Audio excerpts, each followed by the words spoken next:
이번에는 지루하실까봐 방향을 바꿨습니다, 여러분. 아, 제가 짧게 말하려고 5분 단위로 영상을 지금 끊어서 촬영하고 있는데요. 빨리 짧게 안 되네. 이 수다 본능이 있어가지고. 이 영상 또 되게 길어지는 거 아닌가 모르겠네. 자, 몇 년간 다음 질문. 눈팅을만 하던 중2 엄마입니다. 저희 아들도. 중간고사가 37 잡아놓고 시켰는데 오늘 기말고사가 47 점 정도 받았다네요. 집에서 문제집 푸는 걸 봤을 때는 그 정도는 아닌데 도대체 이유가 뭔지 마음은 무거운데 어떻게 해야 할지 모르겠어요. 이렇게 문자를 주셨네. 아, 문자란다. 아, 진짜 무슨 라디오인지 알고 있나 봐. 문자가 아니고 예, 댓글을 주셨네요. 음, 음, 잡아놓고 시켰다. 예, 일단 잡아놓지 마시고 아이한테 왜 해야 되는지 약간 이제 자꾸 동기부여를 해주시고, 일단은 그러면 목표를 우리 70점만 한번 맞아보자. 이렇게 먼저 조금만 낮게 해주세요. 사실은, 어, 아이가 집에서 문제집을 푸는데 이유가 뭐냐? 그러면, 문제집을 어떻게 푸는지 정확하게 말씀 안 해주셔가지고, 제 나름으로 이제 상상을 해봤을 때, 문제집을 정확하게 안 풀 수 있어요. 그리고 답안지를 자꾸 볼 수도 있고요. 네, 제가 다 겪어본 거예요. 그러니까 답안지를 보면서 푼다는 게 아니라, 아, 내가 하다가 막히면, 한 조금 고민을 해봐야 되는데, 자꾸 답안지를 좀 보려고 하는 거죠. 이렇게 보면 알겠거든요. 근데 그 답안지 보고 푼 거를 제가 자기가 안다라고 착각하는 경우일 수도 있어요. 그러니까 그런 거를 좀 체크를 해보시고, 그 다음에 이제 문제집을 어느 정도 이제 풀었는데 그 어느 정도가 한 권 뭐 이러면 안 되고, 예. 계속 반복해서 여러 번 풀려야 되는데, 저는 어떻게 하냐면 1단원에서 2단원으로 가잖아요. 그러면 그 1단원에 있는 문제를 틀리면서 매일매일 오답노트 숙제를 내주잖아요. 그리고 이제 2단원을 가잖아요. 그러면 2단원을 가면은요. 2단원 가는 날, 그날 2단원 가기 전날 그날 숙제, 그러니까 1단원의 마지막 한 날, 그날 숙제는 뭐냐면 1단원 전체 오답을 다 써갖고 오는 거예요. 그러니까 이런 식으로 제가 단원별로 쪼개서 오답을 두세 번을 돌려요. 그러니까 두세 번을 오답을 돌려서 정확히 이 문제를 다 얘가 아느냐. 그럼에도 또 못 푸는 게 나와요. 그러면 그거는 정말로 진짜로 예, 따로 아이한테 놓고 너가 이건 진짜 모르는 거야. 이 부분 또 기억 안 났네. 이러면서 따로 아이한테 얘기를 해서 꼭 따로 볼 수 있게끔 빼놔요. 그 문제는. 그래서 복사를 해서 막 오려갖고 붙인다든지 그런 문제만 두세 번. 그러니까 모든 오답을 다 막 붙이고 막 이러면 시간이 없어요. 저는 그렇게 안 하고 그냥 애한테 힘들겠지만 네가 써 이렇게 얘기하고요. 네가 써야지 진짜 네 거가 돼. 문제부터 정리해. 문제부터 정확하게 머릿속에 넣어. 저는 이제 머릿속에 박어. 막 이렇게 얘기하는데 좀 과격하게. 네, 그렇게 해서 구조의 식으로 생각해서 오답을 쓰고, 그 다음에 이제 학교 기출문제. 네, 이거를 연도별로 족보나 이런 데서 구할 수 있잖아요. 뭐 족보 땡땡 이런 데서 구해서 하셔도 되고 저걸로 자신감을 주셔야죠. 그리고 그 학교 선생님들이 어떻게 내시는지 풀게 해주셔야죠. 선생님이 바뀌어도 저는 기출문제는 기본이라고 생각해요. 기출문제는 기본으로 족보에서 가져가셔야 돼요. 예, 족보서 하시고 서술형, 그 다음에 영어 같은 경우에 문법 문제 따로. 요거는 꼭 세트로 3종 세트 가져가기로 했잖아요. 제가 그렇게 영상을 찍었었어요. 그쵸? 그러니까 지금 마음이 되게 무거우시다고 하셨는데 괜찮아요. 어차피 우리 애 특목고 보낼 거 아니잖아요. 과학고 보낼 거 아니시죠? 그러면 고등학교 가서 잘하면 돼. 이렇게 생각을 해요. 지금 중2라고 하셨잖아요. 그러면 지금 중2 여름방학에는 2학기에 배울 거 도형이에요. 되게 어려워요. 직각삼각형, 외심, 내심, 평행사변형, 사각줄 문제 꼭 풀려주시고 그 다음에 중2니까 저희 집 아이들, 지금 중2 있어요. 걔네들은 방학 동안 뭐 시킬 거냐면 제가 지금 라이트 센이라는 문제집으로 센보다 쉬워요. 라이트 센이라는 문제집으로 아주 쉽게 개념 설명하고 그 다음에 그 밑에 A 스텝 아주 쉬운 문제 풀고 B 스텝까지 풀고 C 스텝은 남겨놨어요. 시험 보기 전에 이제 계약하면 풀으려고. 그런데 그 문제집 너무 문제가 조금인 거 아니에요? 아니에요. 계속 오답이 나오면 계속 아이들 하라고 하고요. 저는 도형 같은 거 오답할 때는 다 그리라고 해요. 네, 니들이 되도록 그려봐. 그러면 굉장히 또 잘 그려와요. 네, 그러니까 도형, 외심, 내심 뭐 이런 거 유튜브에 찾아보세요. 단원 이름만 치면 다 나옵니다. 아주 설명 잘해주시는 EBS 선생님들도 유튜브에 올려놓으신 분들 많아요. 제가 제 설명이 부족할 때 저는 아이들한테 유튜브 링크를 딱 보내면서 이거 다 정리해와 이렇게 숙제를 내거든요. 그러니까 제 설명 듣고 문제 풀고 이거 여기서 모르는 것 같아. 나 잘 모르겠어. 이런 부분은 유튜브로 아이들이 따로 복습을 해서 더 추가 공부를 하게끔 그렇게 시스템을 맞춰주셔야죠. 엄마가 한번 설명해 서술형으로 문제 쫙 나오고 뭐 산에 올라가는데 어쩌고 저쩌고 속도 세우는 문제 뭐 연못으로 뭐 서로 이렇게 도는데 도는데 더하면 한 바퀴 뭐 속도 같은 방향으로 돌면 빼면 한 바퀴 뭐 이런 문제였어요. 강물을 거슬러 올라가면 뭐 어쩌고 저쩌고 이런 문제 있거든요. 그런 게 방정식으로 나오고 부등식으로 나오고 함수로 나오는 거예요. 이거를 복습을 시킵니다. 네. 여름에는 겨울에는 뭐 하는 줄 아세요? 겨울에는요 고등 과정을 고등 EBS 선생님 수학을 중2한테 듣게 합니다. 상관없어요. 정승재 선생님의 50일 수학 같은 거 상관없어요. 충분히 들을 수 있어요. 그리고 어차피 함수 부분, 다항식, 계, 연산 뭐 이런 부분은 그러니까 고등학교 1학년 가면 처음 하는 부분이고 중학교 거에서 조금 더 하는 거잖아요. 그거를 듣게 해요. 겨울에는 시간이 많으니까. 네, 저라면 그렇게 시킬게요. 그렇게 해서 고등학교 때 공부 잘하는 게 더 중요한 거죠. 중학교 때 공부 잘하면 뭐합니까? 뭐 좋기는 하지만 엄마 기분 하루 좋은 거예요. 네. 그러니까 우리 고등학교 때 공부 잘하는 게 목표라니까요. 엄마표 공부방의 목표는 고등학교 때 공부를 잘해야 된다. 아시겠죠? 네. 점점 강의 톤으로 바뀌고 있어. 어떡해. 자, 다음 거. 모니카님, 대박이에요. 맞아요. 대박이에요. 여러분들도 다 하실 수 있어요. 정말 애쓰셨어요. 저는 모니카님 성품이 존경스러워요. 감사해요. 유튜브 강의 보면서 차분히 가르치시는 모습 상상이 되고, 차분하지 않아요. 흥분 잘해요. 그러니까 목소리가 이렇잖아요. 걸걸하고. 아이들 입장에서 생각하시는 분이라 믿음이 가요. 지난번 아이가 잘한다고. 지난번에, 제가, 이분 누군지 알아요, 저. 근데 아이가 잘한다고 이것저것 앞질러 가지 말라는 조언 보면서 공감을 많이 하셨대요. 왜, 잘하는 아이들도 있으시죠? 남들보다 내 아이가 잘해요. 분명 감사한 일이에요. 너무너무 감사하고 고마운 일이에요. 근데 내 아이가 잘하는 게 오래 가는 게 중요하잖아요, 여러분. 그죠?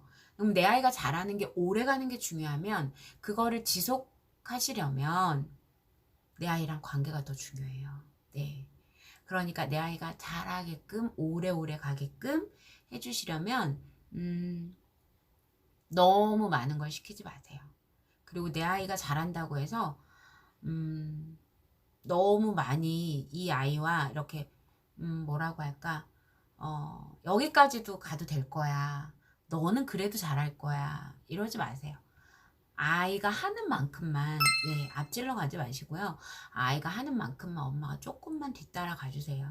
네, 그러니까 아이가 한 요만큼 가면 엄마 한 요만큼에서 항상 저도 잘 못했지만 지금은 하려고 노력을 많이 하고 있어요.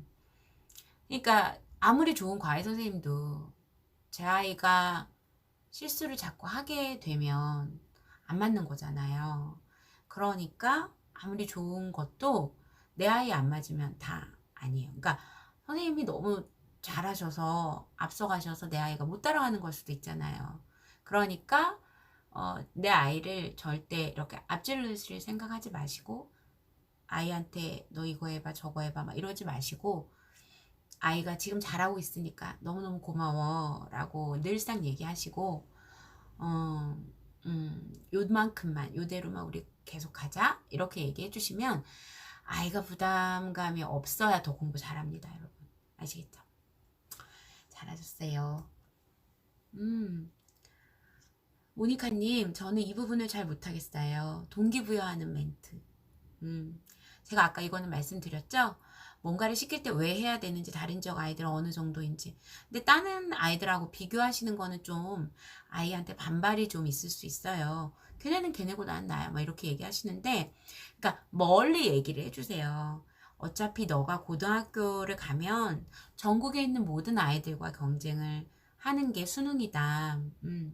그러면 우리가 우물안 개구리처럼 여기서만 잘한다고 해서 우리가 잘한다라고 생각하는 거는 아닌 것 같다.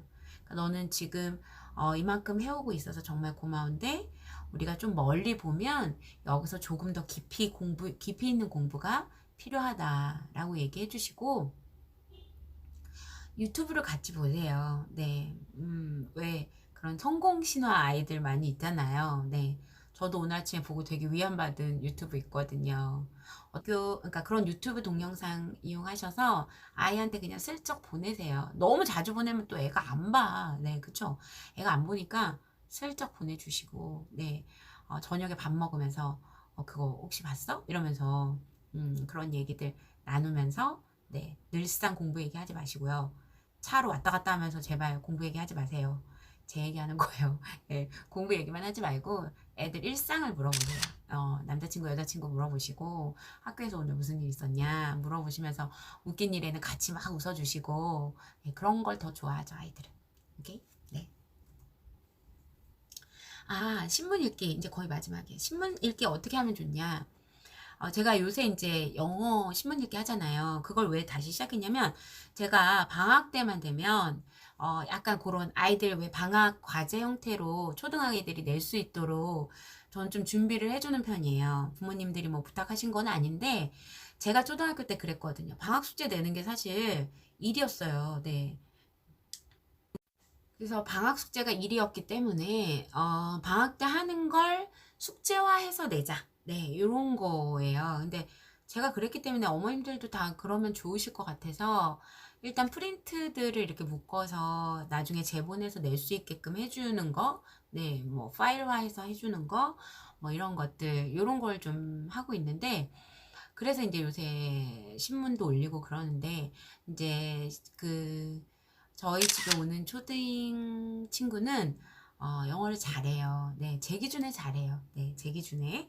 그런데 그 친구랑 같이 이제 중등 친구도 같이 네, 해도 전혀 무리가 없어요. 네, 잘하는데 문법 같은 건 사실은 좀 많이는 모르죠. 중등 친구보다는 지금 이제 한창 배우고 있는 중이라서. 근데 이제 문법보다는 어쨌든 독해가 더 중요해요. 문법이 물론 기반이 된. 그래서 이제 저는 신문을 많이 읽는데 요번 여름방학 때는 그렇게 해보려고 해요. 그동안은 그냥 논술 사이트나 뭐 어린이 신문이나 이런 거 해갖고 같이 얘기해서 이렇게 글 쓰고 이런 수업을 초등학생 아이들은 했는데 요번에는 영어를 프린트 해가지고 제가 얼마 전에 올렸죠. 그렇게 영어 프린트 하고 영어 같이 독해하고 그 다음에 영어와 관련된 영상 보고 그 영상과 관련된 한글 신문 찾고 그 신문에 이 아이가 한글로 글을 써도 되고 내가 한번 영어로 장문을 뭐 어디 도움을 받아도 뭐 구글이든 파파고든 도움을 받아도 자꾸 저는 그렇게 해보는 게 더 중요하다고 생각해요. 그렇게 해서 자꾸 장문을 해보는 거예요. 네. 그래서 장문을 해서 그걸 하나의 어떤 세트 해갖고 이렇게 화해가지고 이렇게 딱 해서 가져가면 몇 편 가져가면 예, 매일은 못해도 방학 숙제가 되고 아이들 상식이 막 늘어나죠. 신문 수업을 하면 그게 좋아요, 저는. 그리고 우리가 막 신문에서 신문 보고 사설에서 막 얘기했던 게 집에 저녁에 엄마랑 아빠랑 뉴스 보는데 나오는 거예요. 그럼 아이들이 막 아는 척 하고요. 학교에서 또 선생님들이 그거에 대해서 얘기를 해요. 그래서 그리고 이제 중학생들 같은 경우도 저도 이제 제 아이한테 이제 신문 다시 이제 좀 하자고 얘기를 하려고 해요. 이렇게 영어 수업도 제 아이랑 같이 좀 했으면 하는데 이제 할지는 모르겠고, 이렇게 독해하고, 예, 그렇게 신문 수업도 중학생 이상도 제가 말씀드린 방법으로 해도 전혀, 예, 뭐, 수준 낮지 않다. 저는 그렇게 생각을 합니다. 그래서 신문 스크랩 하는 방법, 아주 구체적인 방법까지 물어보신 거라면, 제 블로그 어딘가에 글이 있을지도 몰라요. 네. 그리고 제가 예전에 초등학생 아이들하고 했던 방법은 문단별로 다 잘라요, 일단. 네, 문단별로 자르고 그 한 문단 안에서 제일 중요한 문장이 뭘까? 이렇게 봐요. 그것도 힘들면 중요한 단어 같은 것만 동그라미 쳐봐 이렇게 하고요. 중요한 단어 동그라미 쳐서 문장 하나로 만들고, 그래서 여러 개의 단어로 문장을 만들잖아요. 그러면 그 문장 만든 걸 쫙 이으면 그 글의 요약문이 되는 거야. 그 글 밑에 네 생각을 붙여봐. 이렇게 얘기를 해요. 네. 그래서 자세하게는 지금 조금, 네. 신문 초3이니까 너무 어려요. 예, 그러니까 아주 조금 재밌는 거나, 어린이 동화, 뭐 이런 어린이 신문에서 해줘도 될 것 같아요. 네. 그리고 어휘 같은 거 그냥 찾기 놀이. 이런 거 우리 찾아서 무슨 뜻인지 알고 가기 옆에, 네. 말로 읽고 얘기하고 이렇게 써도 되는데 쓰는 거 시키면 애들이 또 싫어하니까. 그죠? 예. 그렇게 해서 초3도 한번 신문 가지고 꼭 막 거창한 걸 하라는 게 아니에요. 한 줄만 써도 돼요. 한 줄만 써도 되고, 모르는 단어 하나만 건져도 그냥, 아, 잘했어. 이렇게, 예. 그리고 넘어가요. 네. 아, 여기까지. 네. 그래서 제가, 이렇게, 이런 걸 찍어도 되는 사람인지는 모르겠어요. 근데 이제, 이런저런 생각을 같이 나누는 입장에서 저도, 예, 나누는 처지에서 저도 이렇게 얘기를 해본 거고, 새롭게 한번 요렇게, 요런 형태로 해봤는데, 어떨지는 모르겠습니다.